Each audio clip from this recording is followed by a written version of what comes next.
الحمد لله رب العالمين والصلاة والسلام على سيد الأنبياء والمرسلين وعلى آله وأصحابه أجمعين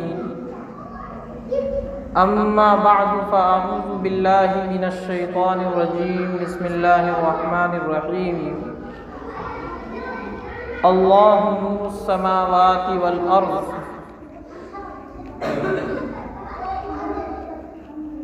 وقال الله تعالى إنما يعمر مساجد الله من آمن بالله واليوم الآخر وأقام الصلاة وآتى الزكاة ولم يخش إلا الله وقال النبي صلى الله عليه وسلم من بنى مسجدا لله بنى الله له بيتا مثله في الجنة او کما قال علیہ الصلوۃ والسلام۔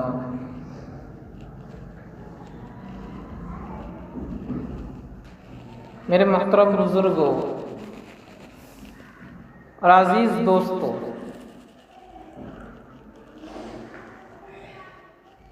میں نے ابھی آپ حضرات کے سامنے قرآن کریم کی آیتیں اور نبی پاک صلی اللہ علیہ وسلم کی مبارک حدیث پڑھی۔ انہی سے متعلق کچھ باتیں عرض کروں گا۔ دعا ہے کہ اللہ تعالی ہم سب کو کہنے سننے سے زیادہ سمجھنے اور عمل کرنے کی توفیق عطا فرمائے۔ اللہ فرماتے ہیں اللہ نور السماوات والارض، کہ زمین اور آسمان میں جس کو بھی ہدایت مل رہی ہے وہ اللہ ہی کی طرف سے مل رہی ہے، کوئی دوسرا ہدایت دینے والا نہیں ہے۔ آسمانوں میں ہدایت مل رہی ہے، آسمانوں میں فرشتے ہیں، وہ تو اللہ کی ہدایت کے نور سے منور ہیں، کبھی وہ اللہ کی نافرمانی نہیں کرتے، ہر وقت اللہ کی اطاعت میں اور فرما برداری میں لگے رہتے ہیں۔ زمینوں میں بے شمار مخلوقات اللہ نے پیدا فرمائی ہے۔ زمین، آسمان، چاند، سورج، ستارے، دریا، پہاڑ، جنگلات، چرند پرند، یہ سب ان کو بھی اللہ نے نور ہدایت عطا فرمایا۔ یہ سب اللہ کے سامنے جھکے ہوئے، یہی ان کے لیے نور ہدایت ہے۔ صرف دو مخلوق، انسان اور جنات، جو مکلف ہیں، جن کو اللہ نے احکام دیے ہیں، ان میں بہت سارے لوگ ہیں جن کو نور ہدایت ملا ہوا ہے، اور بے شمار لوگ ایسے ہیں کہ جو ہدایت کے نور سے خالی ہیں۔ انسانوں میں بھی ایسا ہے اور جنات میں بھی ایسا ہے۔ جس طرح انسانوں میں کچھ ہدایت والے ہیں اور بہت سارے ہدایت سے خالی ہیں، اسی طرح جناتوں میں بھی ہیں،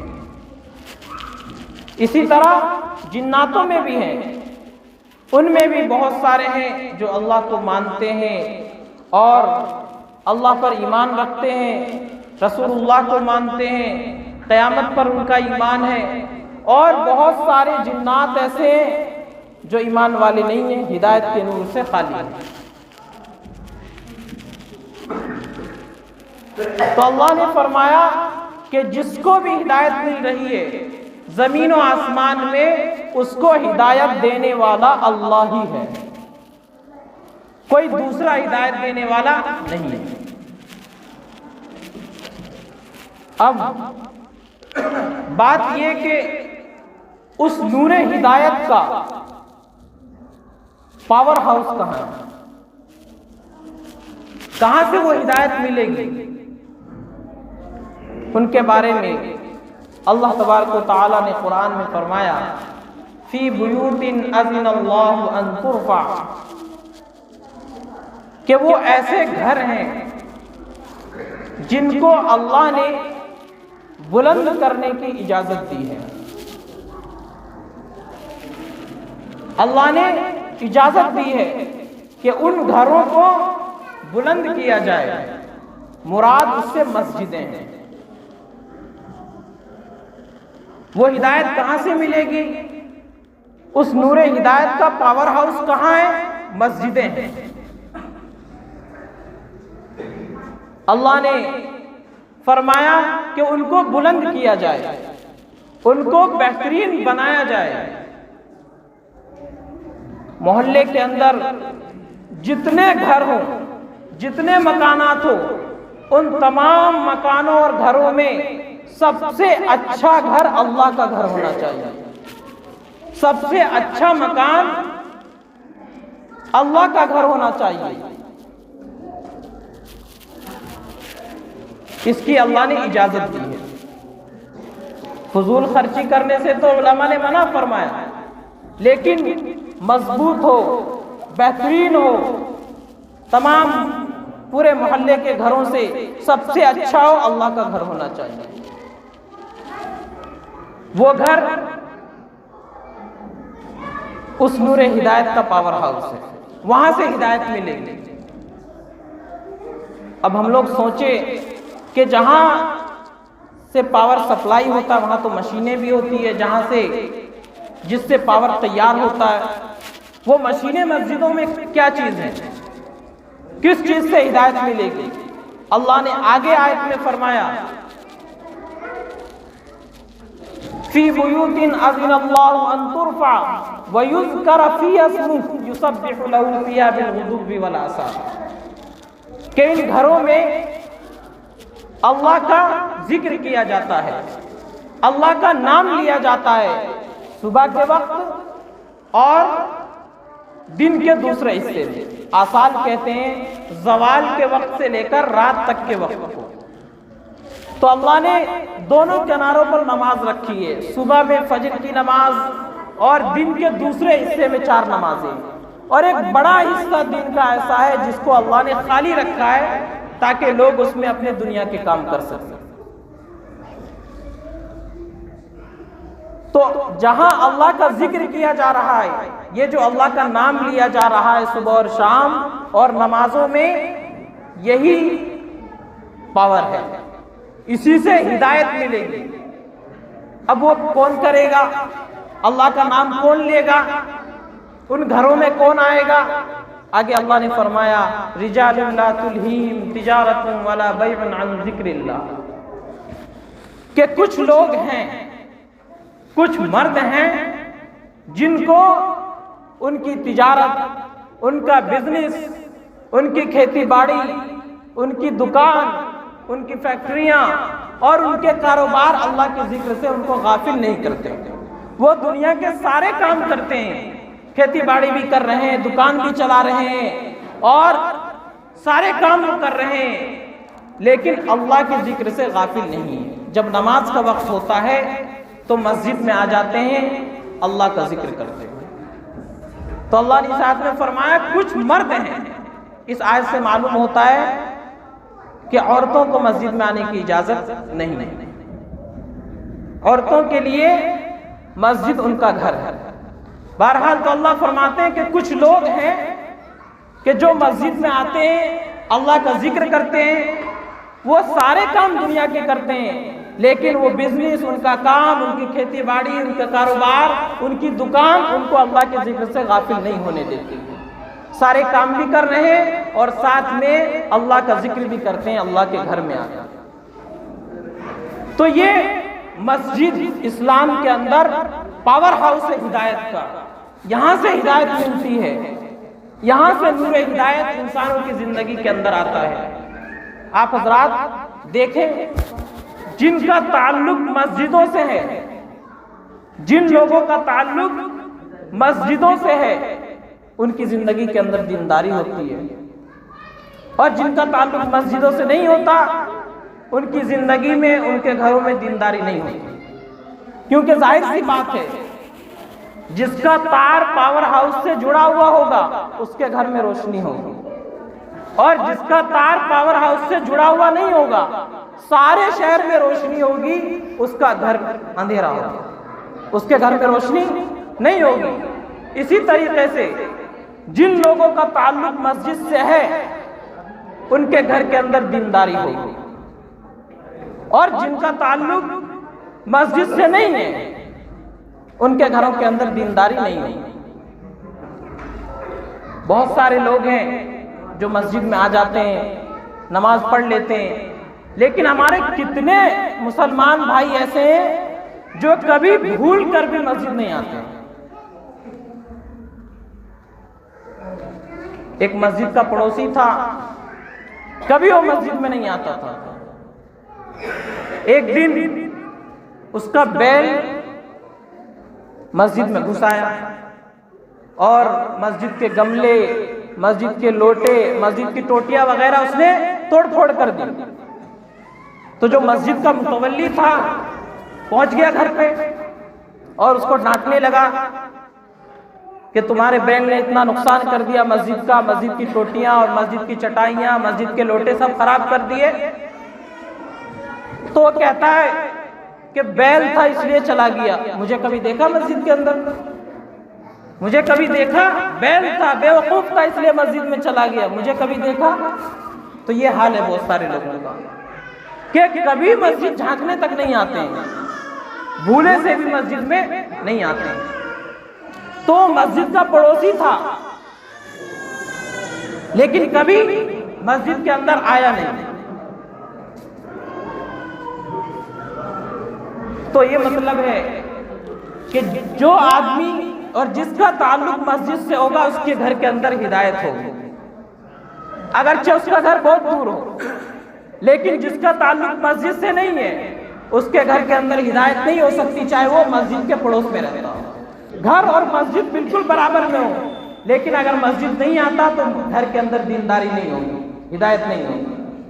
اور ایک آدمی بہت دور رہتا ہے مسجد سے لیکن مسجد سے اس کا تعلق ہے، مسجد سے اس کا تار جڑا ہوا ہے، تو اس کے گھر کے اندر ہدایت ہوگی، دینداری ہوگی۔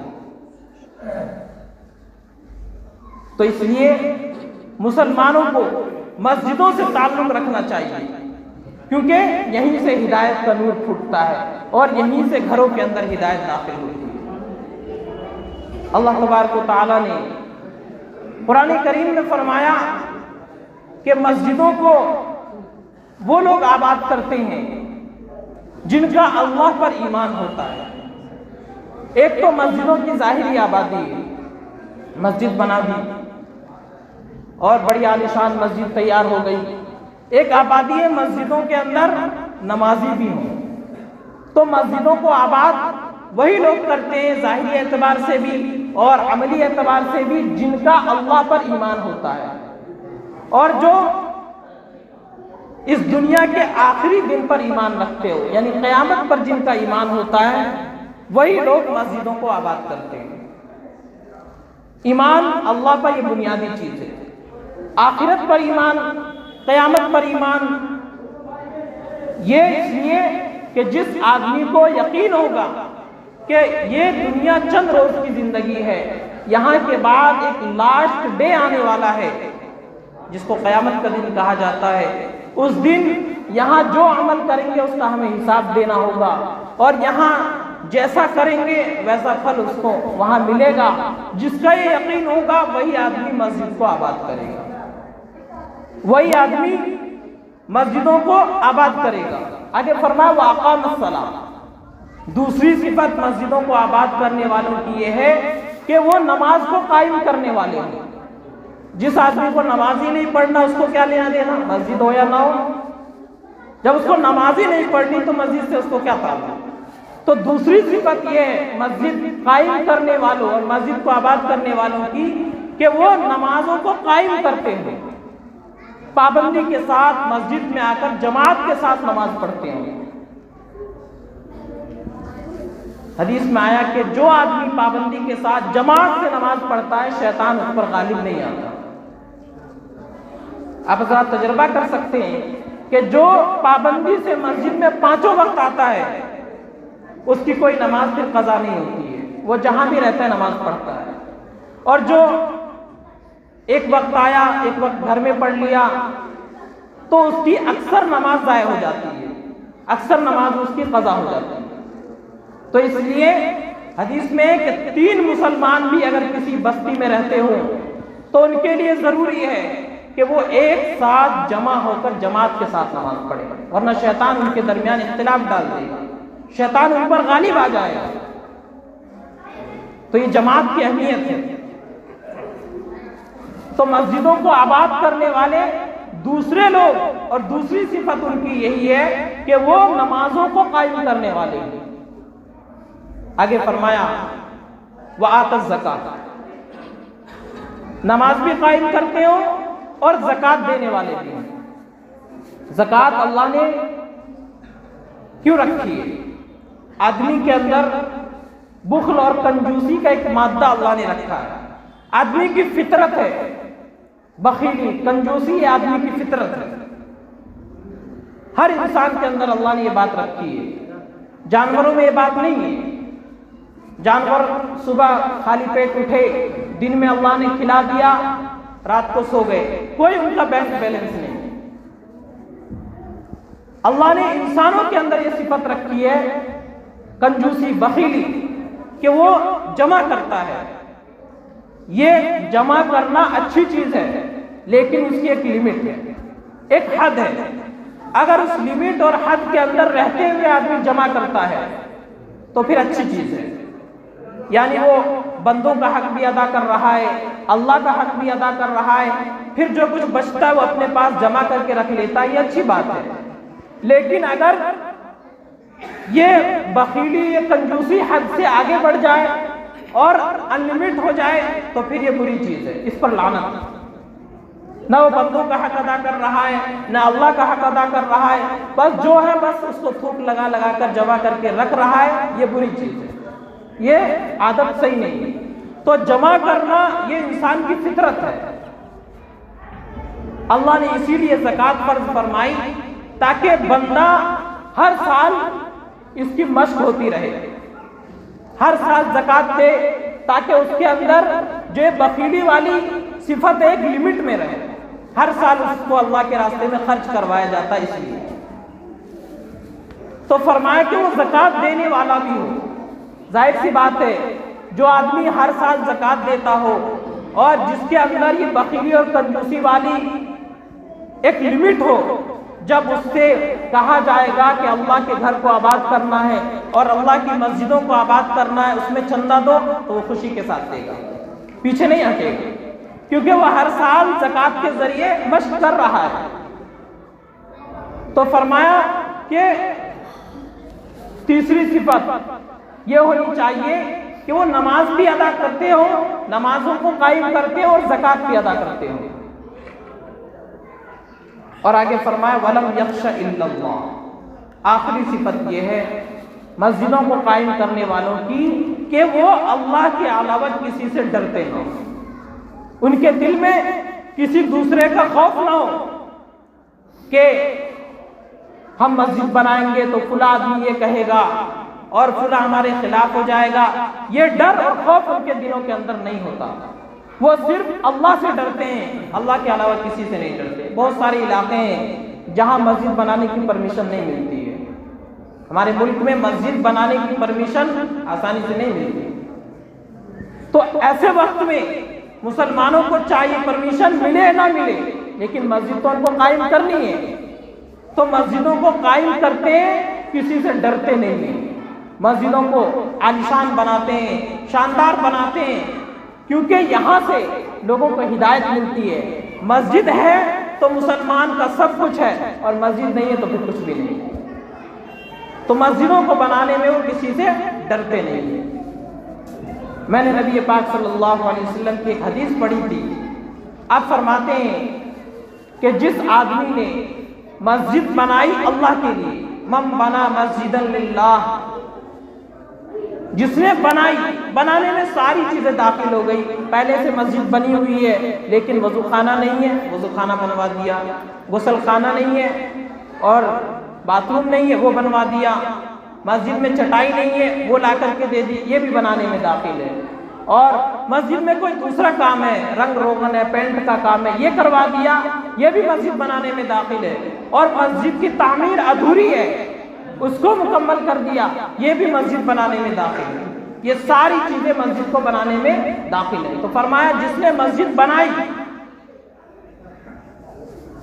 اس میں کوئی شرط نہیں ہے کہ مسجد چھوٹی بنائی یا بڑی بنائی، مسجد چھوٹی بنائی یا بڑی بنائی، اس کی کوئی شرط نہیں ہے، صرف فرمایا کہ مسجد بنائی، ایک شرط لگا دی، للہ، وہ مسجد اللہ کے لیے بنائی، کوئی اور مقصد نہ ہو کہ لوگ کہیں گے کتنا سخی آدمی ہے اور لوگ اس کی واہواہی کہیں گے، لوگوں میں اس کا چرچا ہوگا، لوگوں میں شہرت ہوگی، یہ مقصد نہ ہو، صرف اس کا یہ مقصد ہو کہ میرا اللہ مجھ سے خوش ہو جائے، میرا اللہ مجھ سے راضی ہو جائے، صرف اس مقصد کے لیے اس نے مسجد بنائی اور کوئی مقصد نہ ہو۔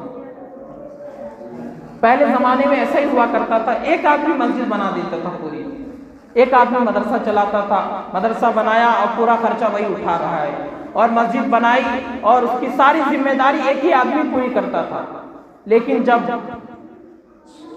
انگریزوں کا اس ملک کے اندر تسلط ہوا اور اسلامی حکومت کا خاتمہ ہو گیا، تو پھر اب مسلمانوں کے دل میں اللہ نے یہ الہام کیا کہ اب اگر تمہیں اپنے دین کو باقی رکھنا ہے اور اپنی اسلامی تعلیم کو زندہ رکھنا ہے تو اس کے لیے چندہ کرو، چندہ کرو، مسجد قائم کرو، چندہ کرو، مدرسے قائم کرو، یہی ایک راستہ ہے، تمہارا دین محفوظ رہے گا، تمہاری تعلیم محفوظ رہے گی۔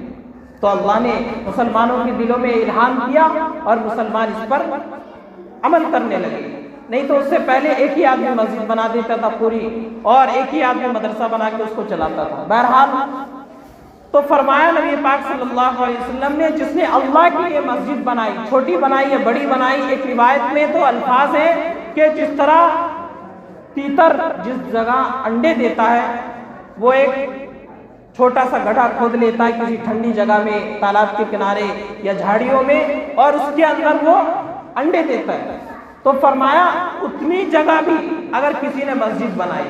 اب سوال میں ذہن آئے گا کہ ہمارا ذہن گھومے گا کہ ایسا کیسے ہوگا، اتنی چھوٹی سی جگہ میں چیٹیاں آ کر نماز پڑھیں گی؟ تو مطلب یہ کہ اتنا سا حصہ تعمیر میں لے لیا، مسجد بن رہی تھی اور اس میں اس چڑیا کے انڈے کے برابر حصہ لے لیا اور اس چڑیا کے گھونسلے کے برابر بھی حصہ لے لیا مسجد کی تعمیر میں، تو اس کے لیے بھی فرمایا بَنَى اللَّهُ لَهُ بَيْتًا مِثْلَهُ فِي الْجَنَّةِ، کہ اللہ تعالیٰ اس کے لیے جنت میں ایک حویلی بنائے گا۔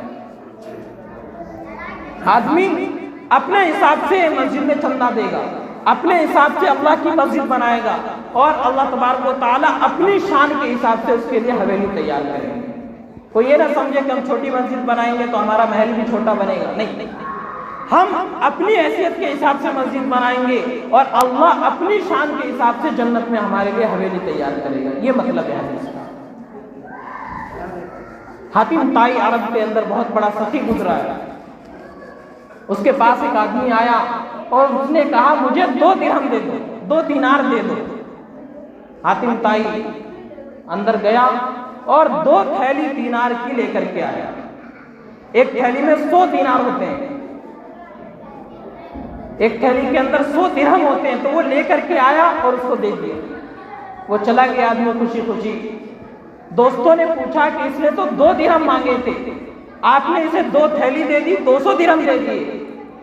تو حاتم طائی نے کہا کہ اس بیچارے نے، غریب نے اپنی حیثیت کے حساب سے مانگا، ہم نے اپنے حوصلے کے حساب سے اس کو دیا۔ تو اللہ تبارک و تعالیٰ کا یہی معاملہ ہے، ہم اپنی حیثیت کے مطابق مسجد میں چندہ دیں گے، اپنی حیثیت کے مطابق مسجد کی تعمیر میں حصہ لیں گے، اللہ تبارک و تعالیٰ اپنی شان عالی کے حساب سے ہمارے لیے جنت میں حویلی تیار کرے گا۔ تو یہ مسجد کا مقام ہے اور مسجد کو قائم کرنے کی، مسجدوں کو آباد کرنے کی فضیلت ہے۔ میری اس پوری بات کا خلاصہ اور یہ باتیں بیان کرنے کا مقصد یہ اپیل کرنا ہے کہ ہماری یہ مسجد الحمدللہ تقریباً 7-8 سال پہلے ایک ہی سفر میں اتنی جو آپ تعمیر دیکھ رہے ہیں ایک ہی سفر میں ہوئی ہے، بیچ میں کام رکا نہیں، لیکن اس کے بعد سے آج تک 7 سال گزر گئے، اوپر کا کام مکمل نہیں ہوا۔ سوچنے کی بات ہے کہ جب کوشش کی تو ایک ہی بار میں کام پورا ہو گیا، جب سست پڑ گئے اور دھیان نہیں دے رہے تو کام رکا ہوا ہے۔ تو اس بات کو بیان کرنے کا مقصد یہ ہے کہ ہم اس کی فکر کریں اور اس میں ہم سے جو ہو سکے اور جیسے ہم خدمت کر سکیں وہ کرے۔ اللہ کا گھر مکمل نہیں ہے تو ہماری زندگی مکمل کیسے ہوگی؟ اللہ کا گھر ادھورا پڑا ہوا ہے اور ہمارے گھر بڑے عالیشان بنے ہوئے ہیں، مسلمانوں کے لیے شرم کی بات ہے۔ مسجد کا مقام اسی سے سمجھ لینا چاہیے، مسجد کی اہمیت کہ نبی پاک صلی اللہ علیہ وسلم جب مکہ سے ہجرت کر کے مدینہ گئے ہیں تو آپ نے راستے میں ایک گاؤں میں قیام فرمایا، قباء میں، وہاں آپ نے 14 دن قیام فرمایا۔ اس 14 دن میں آپ نے صرف ایک ہی کام کیا، وہ یہ ہے کہ قباء کی مسجد بنائی۔ آپ صلی اللہ علیہ وسلم خود اس میں شریک ہوئے، آپ نے کام کیا۔ پھر اس کے بعد جب مدینہ گئے ہیں، جس جگہ آپ کی اونٹنی بیٹھی آج مسجد نبوی وہاں بنی ہوئی ہے، تو سب سے پہلا جو آپ نے 5 کام مدینے میں جا کر کے کیے، ان میں سے ایک کام یہ بھی تھا کہ آپ نے وہاں مسجد تعمیر کرائی۔ تو مسلمانوں کی یہ تاریخ رہی ہے، مسلمان جہاں بھی گئے، جس علاقے میں، جس ملک میں، جس شہر میں، سب سے پہلے انہوں نے اپنے گھر کی فکر نہیں کی، کھانے پینے کی فکر نہیں کی، سب سے پہلے انہوں نے مسجد کی فکر کی، کیونکہ اللہ کا گھر ہوگا ہماری زندگی سنور جائے گی، اور اللہ کا گھر بستی میں نہیں ہوگا اور اللہ کا گھر کامل اور مکمل نہیں ہوگا تو ہماری زندگی کامل اور مکمل نہیں ہو سکتی۔ تو اس بات کو بیان کرنے کا مقصد یہی ہے کہ ہم اس کی فکر کریں اور جس سے جو ہو سکے اس کی خدمت کے لیے تیار رہے اور کوشش کریں کہ جلد سے جلد انشاءاللہ ہماری یہ مسجد پائے تکمیل تک پہنچ جائے۔ اللہ تعالی ہم سب کو بات سمجھنے کی توفیق عطا فرمائے۔ وآخر دعوانا الحمدللہ رب العالمین۔